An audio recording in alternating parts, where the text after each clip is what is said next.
වයස අවුරුදු 5දී මගේ පියා ක්‍රිස්තු භක්තිකයෙක් බවට පත් වුණා. ඒ නිසා මට කුඩා අවදියේ සිට ක්‍රිස්තියානි පසුබිම තුළ හැදෙන්න වැඩෙන්න අවස්ථාවක් තිබුණා. කෙසේ වෙතත් මම තරුණ වියට පැමිණෙන විට මට ක්‍රිස්තියානි ආගම එපා වුණා පමණක් නෙවෙයි මම අනාගමිකයෙක් ලෙස කටයුතු කරන්න පටන් ගත්තා.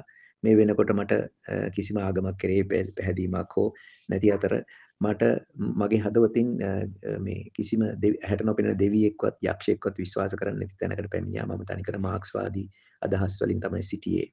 මේ වෙනකොට මගේ මිත්‍රයෙක් සමග එක දවසක් මම ගත කරන විට මගේ මිත්‍රයාට තදබල දතේ කැක්කුමකට ඔහුගේ ගෙදර අය ඉල්ලා සිටියා ඔහුගේ මාමගේ ගෙදරට ගොස් තෙල් වාගයක් මතුරගෙන ඉන්න කියලා. ඔහුට ඒ තෙල් ගෙනත් දී ඔහු නිදාගත්තා. මම නින්දට ගියා. එදා රාත්‍රියේ තදබල නින්දේ සිටින විට මට පුදුමාකාර ප්‍රශ්නයකට මම මුහුණ දුන්නා. ඒ නම් යක්ෂ බලවේගයක් මට පැමිණ මට පුදුම විදිහට වද දෙන්න පටන් ගත්තා.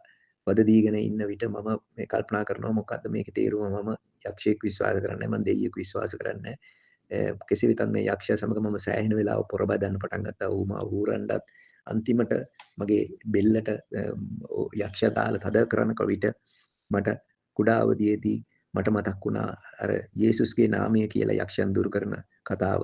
මම මේ නිමේෂයකින් මම කියා සිටියා යේසුස්ගේ නාමයෙන් කියලා. ඒ මොහොතේම යක්ෂයා මාව තැහැරියා. මට මේ මොහොතේම දෙවියන් යේසුස් වහන්සේ ගැන හෙළිදරව් වීමක් ඇති වුණා. දෙවියන් වහන්සේ ගැන ඒ අවස්ථාවේ මම උන්වහන්සේට එතනම දනගසා යාඥා කර බාර වුණා.